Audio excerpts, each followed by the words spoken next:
Hello, Mark Sturdy here with 7 Days Ahead's highlights of our research this week. And because I'm a little late, we'll do an update on major changes since we are in volatile times. Looking at the summary of our stances from the beginning of the week, we were fairly flat in terms of the dollar and the currencies. That is because, for example, in the dollar-euro, we were in a trading range, so we thought. The dollar, we think, is still pressurizing the euro further down. We thought it was. But in the very short term, we saw it as in a trading range, and we were not keen to buy the dollar unless we could break the 111.19 level, which, of course, now we have. The market is somewhat lower. Let's have a look. We can see an up-to-date chart here, and the market is trading 110.60 beneath 111.19. It's not a huge breakdown, but it does suggest the dollar is now beginning to make ground against the euro. And the medium-term pattern that we spoke about earlier is now going to continue to take effect. That is to say, a longer dollar down to 110, 109, 108 level.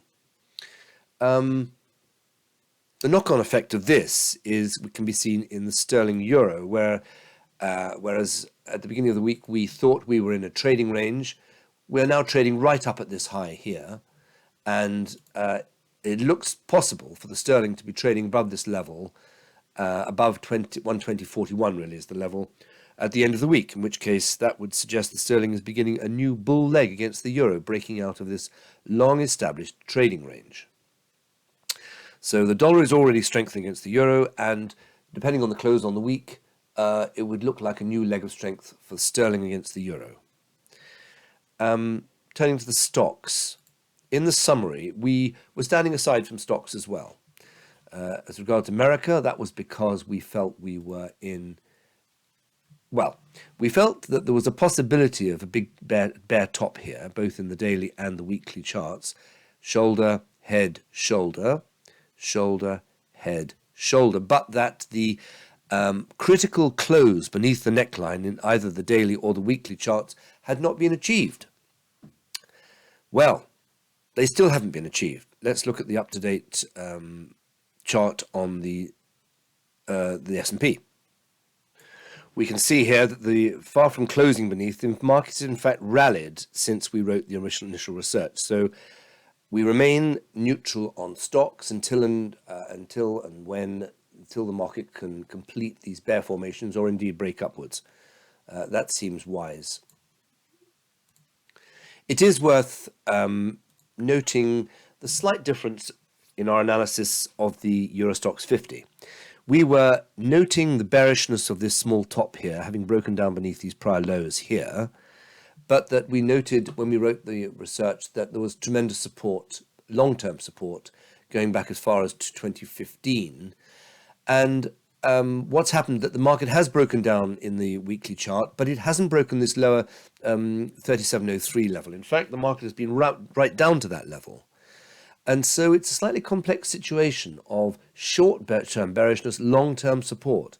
And we really have to have a breakdown beneath 3703, I think, on the week and more importantly, the month before this European market goes into steeper decline. For the moment, they're holding up quite well. When we look at the bonds, we were bullish still of higher yields in the US T-note. And the reason for that was that we thought we had this triangle still driving the market higher. What's in fact happened since then is the market has come down to the top of this triangle and bounced. It's bounced so much that actually we're not very different from when we wrote about before. So it came down and bounced and we're more or less unchanged, which is interesting. So the markets, even though lower yields were looked for, there was, shall we say, for the moment at least anyway, good resistance to lower yields, and we're left slightly with the, shall we say, the higher yield trend intact, for the moment anyway. In commodities, we were regretfully flat short-term in the oil. I may say regretfully because oil has obviously soared since. And we were bullish of gold. Let's just go over what's happened in oil. This is how we saw the oil here, that this volatility spooked us out, and we basically wanted to have a weekly close above 1919. We're going to get that, and it's very much higher now, of course. Let's have a look at an up-to-date chart. 1 second. So this is what we said, that the oil still looks bullish, but the bull trend still clearly in place, but there are a lack of compelling structures in place. In short, I think what these are neutral to flat in the short term in oil, despite having the bull trend still in place, was a result of the volatility in oil, and spooked us.